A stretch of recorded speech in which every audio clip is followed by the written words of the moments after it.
dulu untuk memberikan paparannya. Baik, terima kasih Pak Wisnu. Bismillahirrahmanirrahim. Assalamualaikum warahmatullahi wabarakatuh. Selamat sore, salam sejahtera untuk kita semua. Terima kasih pada Bu Agustin, Pak Abdillah, Pak Wisnu, Mbak Ima, dan rekan-rekan teknik yang saya cintai. Senang sekali hari ini saya, Lulu Triwulandari, bisa kita sharing ya, berbagi tentang PP 75 tahun 2021.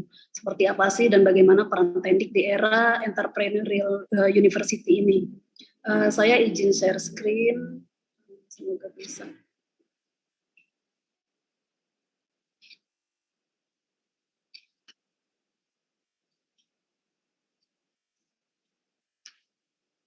Terlihat ya?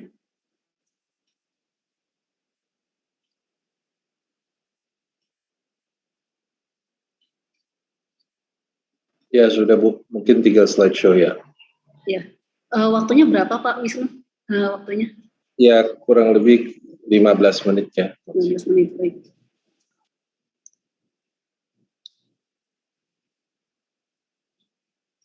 Ya, jadi saya mulai dengan perjalanan PP nomor 75 tahun 2021 atau kita menyebutnya Statuta UI yang baru ya. Dan bagaimana sih peran teknik di sana di era entrepreneur university ini.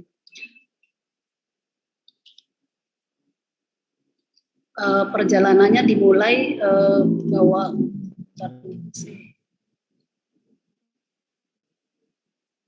jalan nggak share screen-nya?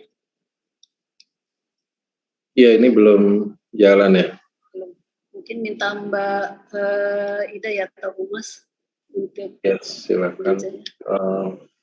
Hostnya bisa bantu ya. Ya. Saya sudah kirim materinya. Ya baik, dari sini memang nanti yang saya akan paparkan tentang bagaimana sih perjalanan dari PP 75 ini sehingga keluar PP 75 tahun 2021 ya pada 2 Juli 2021. Kemudian, bukan yang ini Mbak. Maaf, bukan yang ini, sebentar. Ya.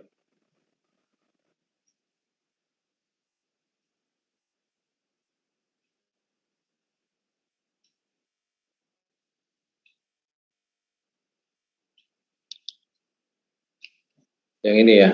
Iya, baik.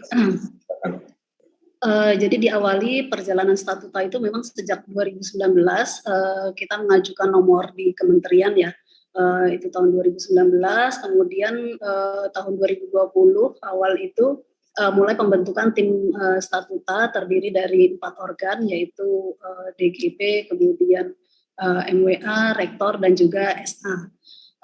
Kemudian perjalanan sidang-sidang, lalu kemudian masukan usulan, dan hingga Oktober 2020 itu pasal tentang pendik itu jenjang karir dan sebagainya itu masih ada di dalam usulan statuta yang baru. Jadi di dalam rapat 4 organ mereka menyetujui dan tidak ada perubahan di sana ya. Karena ini kan yang kita sampaikan yang banyak isu-isu di luar itu misalnya kenapa sih karir pendik ini nggak ada gitu ya. Jadi hingga Oktober itu sampai ke level atas itu masih ada tentang karir tendik dan sebagainya.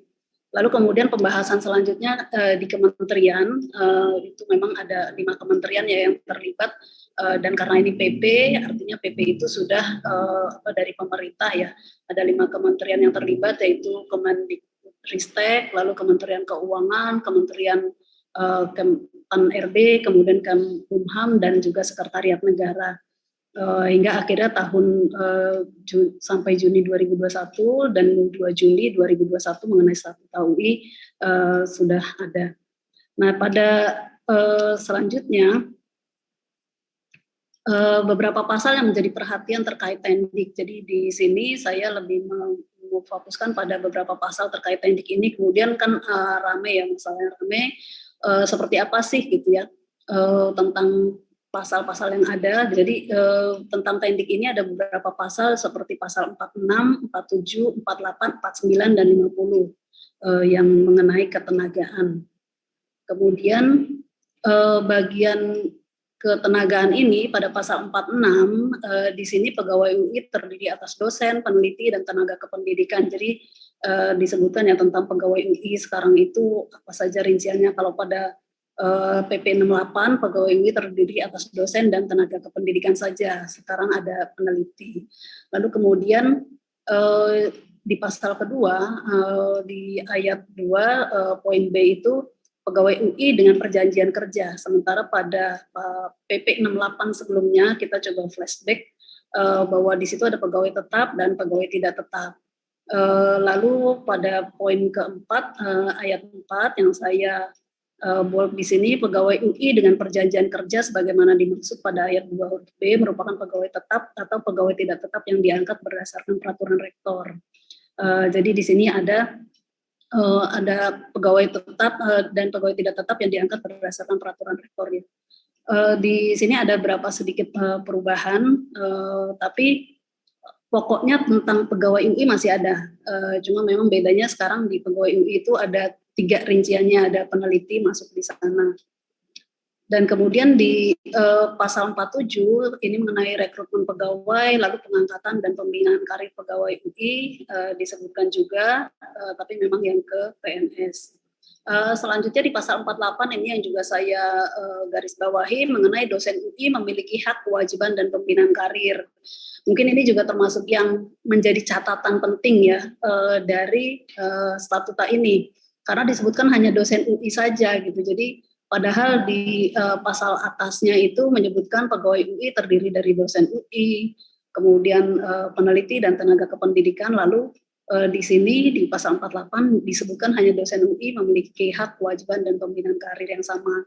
Lalu kemana tendik dan peneliti di sini tidak disebutkan gitu ya. Kemudian di pasal 49 mengenai ASN, pembinaan karir dosen. Jadi disebutkan pembinaan karir dosen. Jadi sekali lagi yang ditulis gitu ya, yang di sini adalah tentang dosen. Nah itu sedikit flashback tentang beberapa yang ini ya, beberapa perbedaan dengan statuta 68 yang sebelumnya. Nah kemudian isu yang berkembang adalah di sini, ini isu-isu yang berkembang selanjutnya di baik di Tendik ataupun di dosen atau di SIFA UI ya. Termasuk mahasiswa misalnya bahwa PP 75 ini tidak berpihak pada Tendik dengan hilangnya pasal jabatan karir Tendik gitu ya. Jadi di pasal di PP 68 tahun 2013 itu tertulis tentang jabatan karir Tendik itu diupayakan diduduki oleh Tendik. Sementara di PP 75 ini tidak ada. Itu yang tidak ada ya. Kemudian hilangnya juga kata pegawai tetap. Nah ini juga menjadi pertanyaan dari teman-teman nih. Mungkin kalau tidak ada pegawai tetap berarti ada kemunduran dong gitu ya. Karena sebelumnya ditulis pegawai tetap, sekarang ditulis pegawai dengan perjanjian kerja. Kemudian isu yang lain adalah pada PP 68 saja tahun 2021 itu tertulis pasal tentang karir Tendik itu dimasukkan. Namun kenyataannya pada implikasinya itu jabatan karir itu yang harusnya diupayakan ya, karena jabatan administrasi banyak yang seperti itu, tapi tidak diduduki oleh Tendik, namun oleh dosen gitu ya. Nah ini bagaimana kalau pasal itu saja tidak ada gitu ya, yang ada saja implementasinya masih kurang, apalagi yang kalau tidak ada. Nah itu isu juga yang berkembang. Lalu kemudian terakhir ini bahkan ada muncul gitu ya bahwa bisa jadi nanti hati-hati loh, Tendik ini bisa terjadi pemecatan, jangan sampai ada pemecatan besar-besaran gitu ya jika Tendik tidak dilindungi dalam statuta gitu, sehingga ini isu-isu yang berkembang yang benar tidak sih, dan ini yang harus kita luruskan ya tentang statuta ini khususnya tentang Tendik ya. Jadi itu yang berkembang dan ini yang juga kita perlu luruskan dan sebenarnya seperti apa gitu ya. Nah, kondisi seperti ini juga membuat bahwa ya kita menjadi flashback ya bagi kita sendiri bahwa Tendik ini punya peran penting di dalam era entah entrepreneur university sekarang ataupun sebelumnya gitu, dari era sebelumnya sebenarnya punya peran penting, dan bagaimana sih kita bisa bersinergi dengan baik di sini. Lalu bagaimana sikap kita selanjutnya gitu ya kalau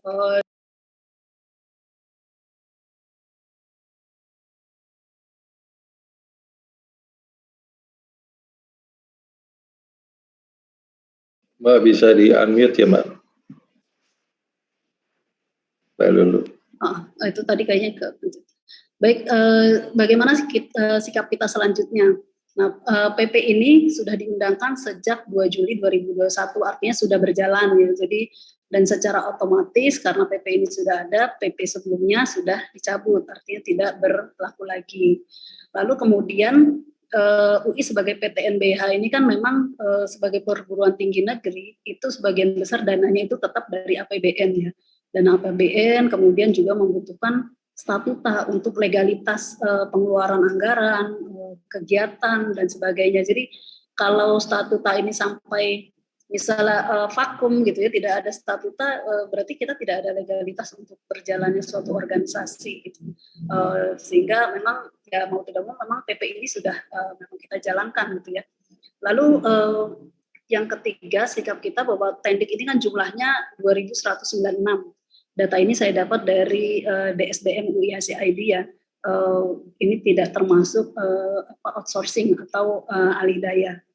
Nah, sikap kita adalah kita berusaha untuk tetap menjaga persatuan dan kebersamaan UI. Jadi saya berpikir bahwa kita tidak usah berpikir untuk menolak atau ikut untuk menolak dan sebagainya gitu ya. Kita berpikir bahwa ini ada dan kalau merubah statuta itu akan jauh lebih sulit dibanding turunannya, sehingga kita berpikir bahwa sebaiknya yang kita lakukan adalah ya kita melakukan di turunannya ya, turunan dari statuta itu adalah peraturan MWA, karena peraturan PP 75 ini adalah pemerintah gitu, jadi dari presiden, sehingga butuh waktu yang lama, proses yang lama dan tidak mudah juga untuk bisa langsung revisi. Dan juga bagaimanapun ketika keadaan organisasi itu tidak kondusif, maka pengembangan SDM dan sebagainya pun sulit dilakukan. Kita tidak bisa mencapai suatu tujuan-tujuan organisasi gitu. UI ingin mencapai world class university, menjadi peringkat pertama minimal di Indonesia harus dipertahankan atau ditinggalkan lagi, kemudian di internasional harus ditingkatkan. Tapi kalau kondisi internal itu tidak baik gitu ya, tidak kondusif, maka akan sulit, termasuk pengembangan SDM atau pengembangan Tendik. Makanya kita berupaya agar kita tetap menjaga persatuan itu lebih utama ya, karena kondisi sekarang seperti Pak Abdillah tadi juga sampaikan, kondisinya banyak PHK dan sebagainya gitu ya. Kita bersyukur sekali gitu ya bahwa di UI ini kita tidak ada penurunan gitu, artinya uang transport tetap gitu ya, bahkan yang bonus dulunya kalau absen hilang sekarang tidak gitu ya. Dan itu juga sudah saya sampaikan gitu ya, kita mengucapkan terima kasih ke Pak Rektor, ke Pak PR4 juga tentang kondisi ini bahwa kita tidak ada penurunan. Lalu kemudian bahwa untuk Tendik semua atau kita semua juga bahwa PP 75 ini bukan end of the world gitu ya, artinya bukan nggak akan ini justru awal kita bagaimana membangun sinergi untuk mengakomodir kepentingan Tendik ini dengan lebih baik.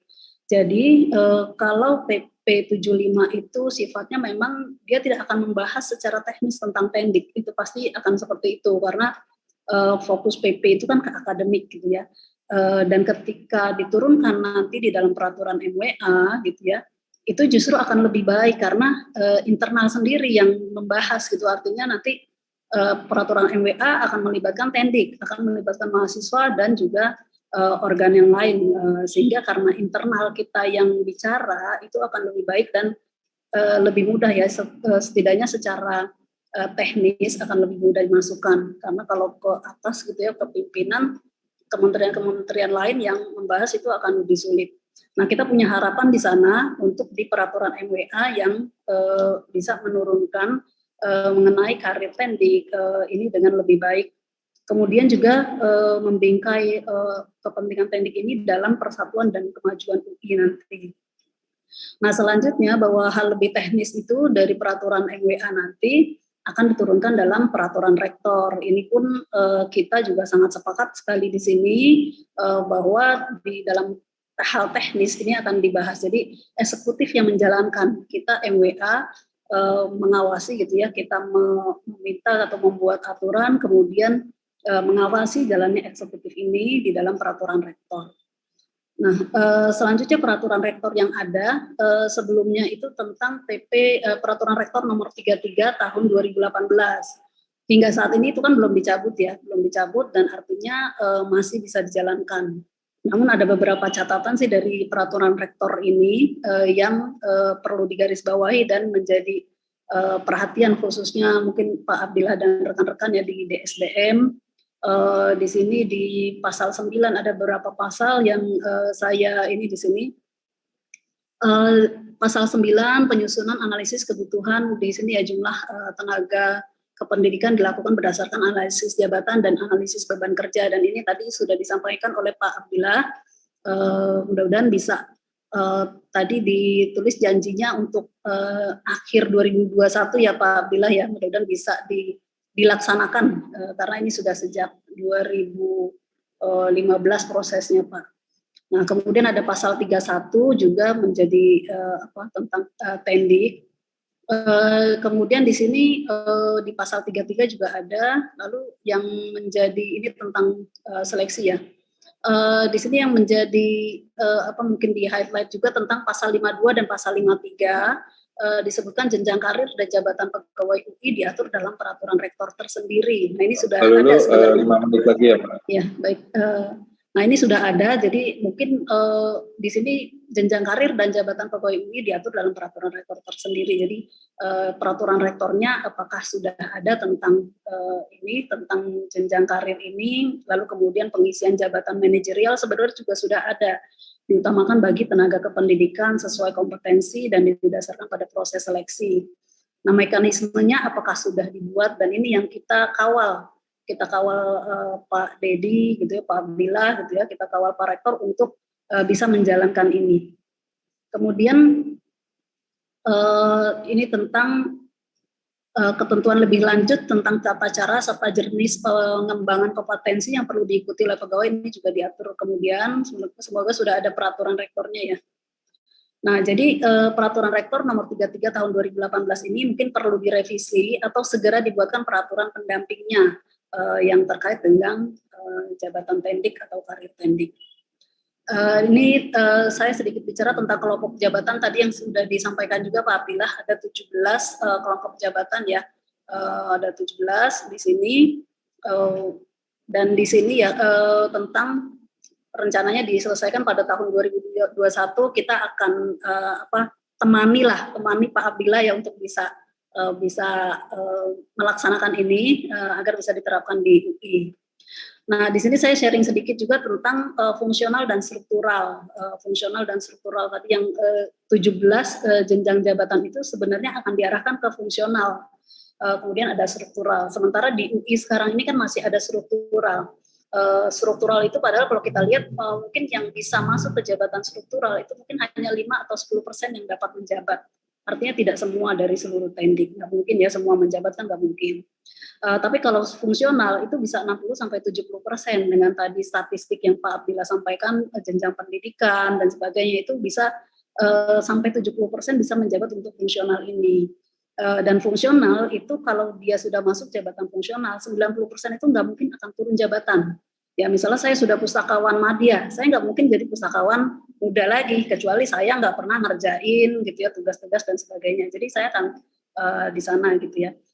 Sementara kalau jabatan struktural itu memungkinkan untuk dia tidak menjabat lagi.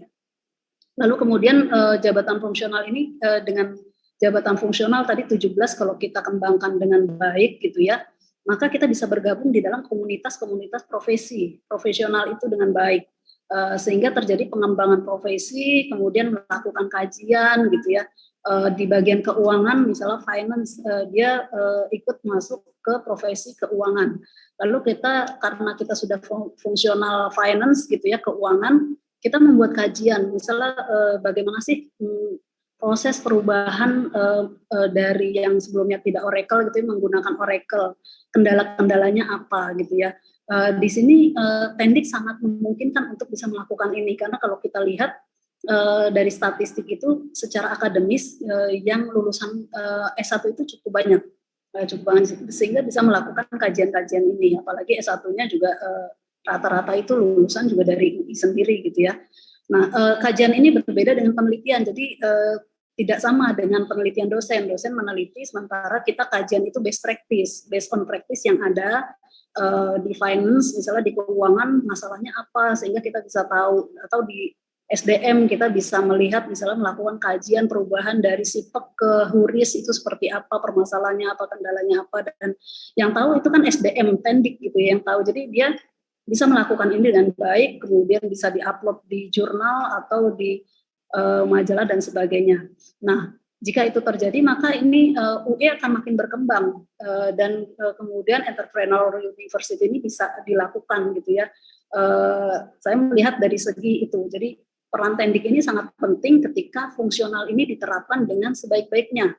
Tapi kalau tidak, hanya menjadi pengadministrasi umum, saya jadi kalau kerja itu kan bisa jadi Tendik itu kerja bisa sampai 30 tahun, 35 tahun gitu ya Pak. Dan nggak mungkin dia akan jadi pengadministrasi umum terus gitu, kasihan gitu ya. Kasihan sekali gitu kalau nasibnya hanya seperti itu gitu ya. Kemudian sementara kalau fungsional dia bisa melakukan explore, ada kajian, kemudian masuk komunitas profesionalnya, dan entrepreneurial university ini bisa dicapai dengan baik dengan teknik-teknik yang punya kompetensi seperti yang tadi Pak Abdillah sudah sampaikan. Baik, terima kasih ini dari saya. Mungkin sebelumnya ini kalau ada yang mau menghubungi juga lewat WhatsApp dan sebagainya, saya open sekali ya.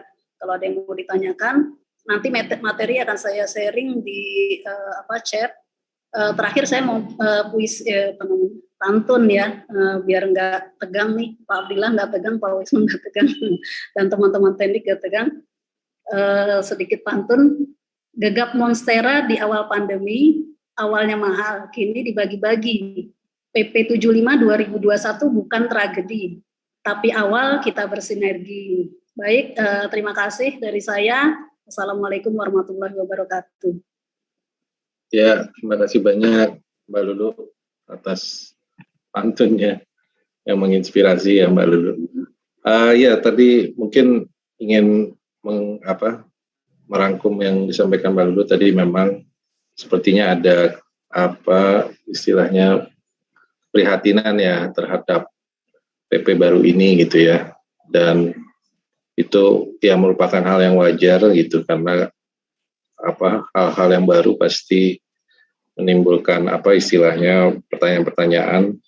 Tapi setidaknya pesan dari Mbak Lulu, terlepas dari berbagai macam kelemahan yang ada di PP ini, masih ada jalan keluar gitu ya Mbak. Menjaga kebersamaan, kesinergian bersama, terutama kerjasama antara Tendik dan dosen gitu demi kemajuan UI gitu.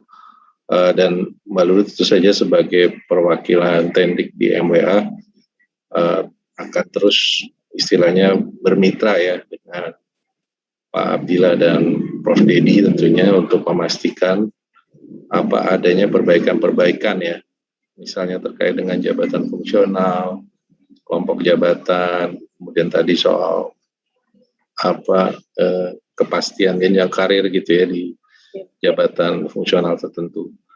Nah, ini tentu saja merupakan hal yang positif ya, maksudnya dalam arti perubahan ini kita pandang untuk membawa istilahnya win-win di antara Tendik dan dosen guna membawa UI menuju yang lebih baik lagi. Oke, untuk selanjutnya sebelum saya lanjutkan kepada Mbak Ima ya sebagai pembicara terakhir, saya persilakan Bapak Ibu untuk menyampaikan pertanyaan.